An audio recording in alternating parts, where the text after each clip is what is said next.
It's a battle between he said, she said. In this episode, I'm going to be going over the allegations between Amber Heard and Johnny Depp, some of the new information that has come out, and what can be gleaned from all of this. This is Cinema Talk, and now please, quiet on the set.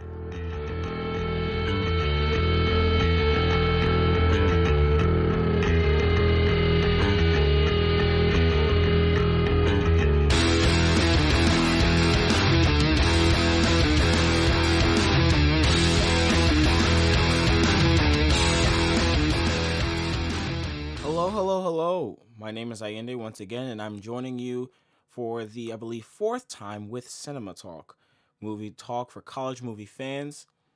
We're going to be doing something a little bit different tonight. This one's going to be notably shorter, and for that, I'm going to call this a cinema short. What cinema shorts are is that they are shorter episodes where I am in the booth and I just start talking about a certain one story that I have very strong opinions on, just giving some thoughts. But for all of those people who are wondering, I'm always going to talk about the box office. And the weekend actually was very, very big, not just in the realm of entertainment, but also it was the Super Bowl. So, of course, I got to talk about the weekend. Did any films benefit or did they get hurt by the biggest game in all of football? And to be honest, some got hit harder than most. But once again, Bad Boys for Life topping the weekend again for the third time in a row, proving to everybody that Martin Lawrence and Will Smith, they still got it, raking in another $17.7 million. 1917 and Doolittle have maintained their number 2 and number 3 spot, but new release Gretel and Hansel opened in fourth with an estimated $6 million, which for a horror film in January is pretty decent.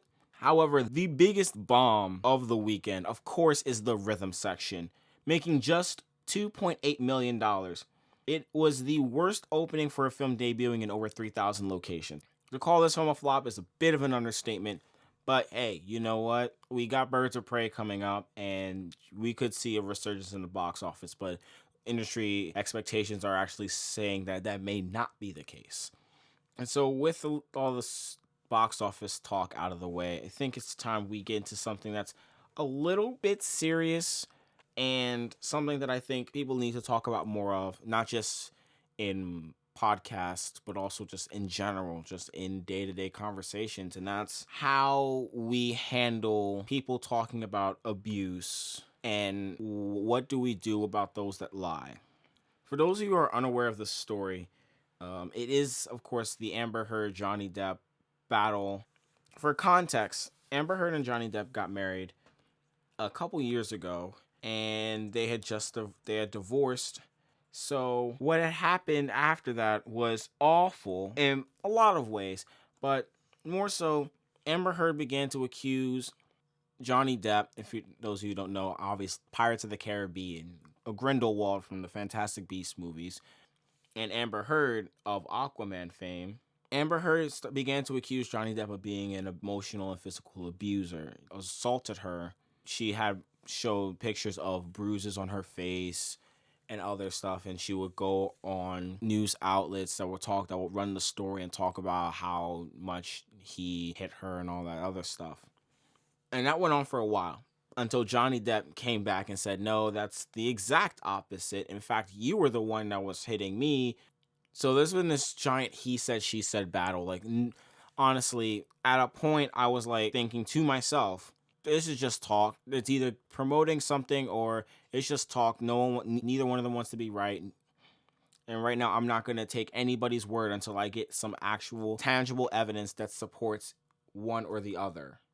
And shockingly enough, we actually got tangible evidence to support Johnny Depp's claim that Amber Heard had abused him. So Johnny Depp had released some audio recordings of phone calls between himself and Amber Heard, and they were talking about a lot of the things that have been sort of discussed throughout this entire divorce, messy divorce, settlement, whatever have you. And apparently, Amber Heard openly admits to hitting him. I have a quote here from the conversation. I'm sorry that I didn't hit you across the face in a proper slap, but I was hitting you. It was not punching you. Babe, you're not punched. I don't know what motion of my actual hand was, but you're fine. I did not hurt you. I did not punch you. I was hitting you. goes on to tell Johnny Depp to grow up and that he is such a baby. And then this is even more shocking. Heard talked about some of the ways that she felt he could have like sort of reconciled quicker. And she says, and then this is another direct quote, just because I've thrown pots and pans does not mean you cannot come and knock on my door. So just from a couple of those, I think there's a lot to glean from here. There's a lot to unpack here, but we're going to try to throw the whole suitcase away because there's really one major takeaway from this is that Amber Heard has been lying to a lot of us for a long time now regarding this relationship. And I think that is very dangerous. As an actress, as a figurehead, as a, not a political figure, but I mean, actors and actresses are starting to become very political. So, I mean, you could consider them political figures. But as a champion, quote unquote, of surviving abuse, for you to come out and be that abuser that you have been championing yourself to fighting against, wow, Amber. Wow. I mean, really think about it like this. Imagine if you are in a really messy relationship. You guys break up, whatever have you. You guys are moving on. And all of a sudden, your ex decides to start telling all of your friends that you did this, that, and the third to them, saying that you abused them, you assaulted them, or anything like that, knowing that you didn't. In fact, it was the exact opposite. But your ex kept telling you and telling everybody else that no, you did it, not me. And then you actually have the audio tapes that say, hey, you know what? This is what actually happened, and you admit to it. Come on, who looks like the villain here? Who looks like the good guy? It's really disgusting. First of all, let me get this out of the way first. In no means, throughout this entire conversation that I'm going to have, in no means does what I say mean that women should not come out against their abusers. I believe that everybody, regardless of gender, should come out if they're in a situation in which that applies. So if you're being abused at home, please reach out for help. And I want to make sure that is very much clear, because I'm going to rag on Amber Heard for this, because this is despicable. Okay? I don't necessarily get very heated about a lot of things. Sometimes I do. I mean, if you ever ask me about Black Christmas, I can go on for years about how much I hate that movie, or Silent Hill, or anything like that. But I don't really get heated about like celebrity gossip. But this is legitimately infuriating. A man's life was taken from him, a man's livelihood, a man's character. He was fired from Pirates of the Caribbean because of this controversy. His own son was named after that character, apparently, and now that's gone from him. He is no longer going to be in Pirates of the Caribbean if they end up making the sixth one. Johnny Depp had a lot taken from him, and people chastised this man, chastised Warner Brothers for casting him in The Crimes of Grindelwald, making him the bad guy. People were angry that this guy was getting work. However, Amber Heard was going on in another Warner Brothers production, going on to be in a DC Comics movie, in Aquaman. And guess what? That film was the first DC Comics film to gross over $1 billion. There's a big difference, right? Harry Potter has been a dormant franchise for a very long time. But DC is a comic book property, so of course it's going to be making bank. Harry Potter, comic books. I think we know which one I'd rather be. But that doesn't even come close to the biggest issue that I have with this, is that it trivializes every other case that comes out after hers. With this, especially with very openly popular figures like Amber Heard and Johnny Depp, now when somebody else comes out like you or me and say, hey, this person has been abusing me, now everyone's going to be thinking, okay, what did you do? It does set a very dangerous precedent. And to Amber Heard, she's definitely not listening to this, but I wanted these comments to be directed specifically to Amber Heard. I used to adore your work. I used to love the movies that you were in. I liked you in Zombieland, and I liked you in Aquaman. You were a great Mara.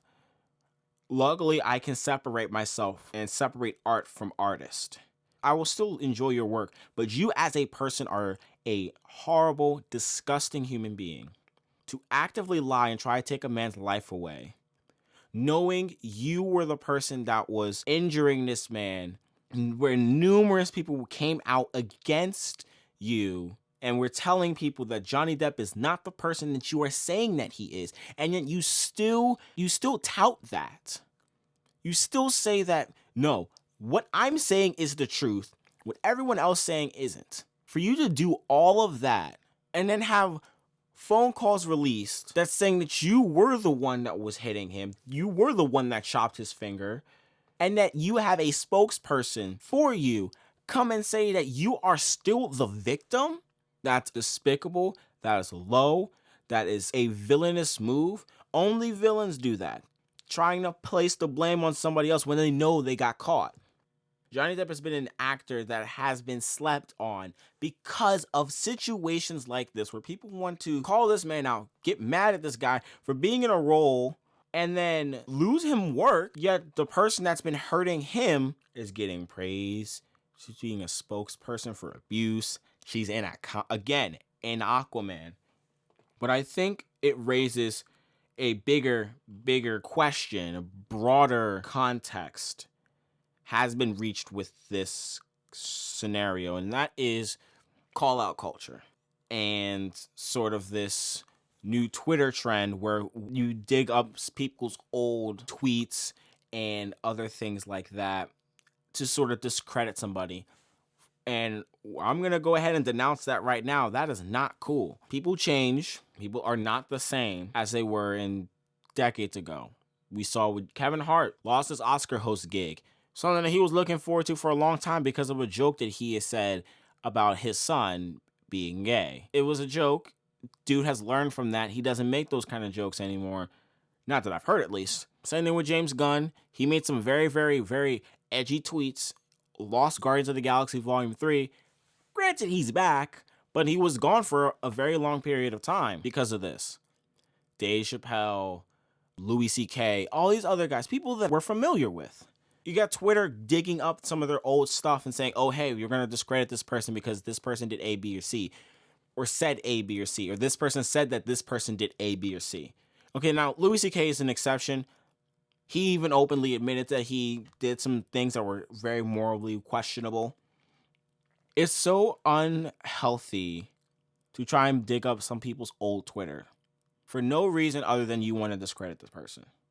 It's evil. Why would you do that? Only villains would do that. I think the only thing I can say now is that I hope Johnny Depp gets the justice that he deserves. I'm definitely on the side of Johnny Depp. I know a lot of people that I've talked to who know this story are on the side of Johnny Depp. If more information comes out, I will make sure that you guys are the first to know. But this has been the end of the Cinema Short. I'm recording this really late at night because I had to talk about this now. I've been trying to wrap my head around how I should handle this situation because this should be talked about. And I'm recording this at almost 9 o'clock on a Saturday. Make sure that I get this right. And this may still not even be the right way to capture this, but this is the way that I know I can capture it. The way I can sort of talk about my feelings about this subject and why I believe this is morally reprehensible. Amber Heard, you deserve to face the full might of the law for this. If guys can get put away for hitting their significant others, and you've done it in a longer period of time, you deserve the same type of punishment, regardless of your status, regardless of the money that you make. Johnny Depp deserves justice, and I think that's the best way I can end this off. My name is Ayinde, once again with Cinema Talk, and justice for Johnny Depp.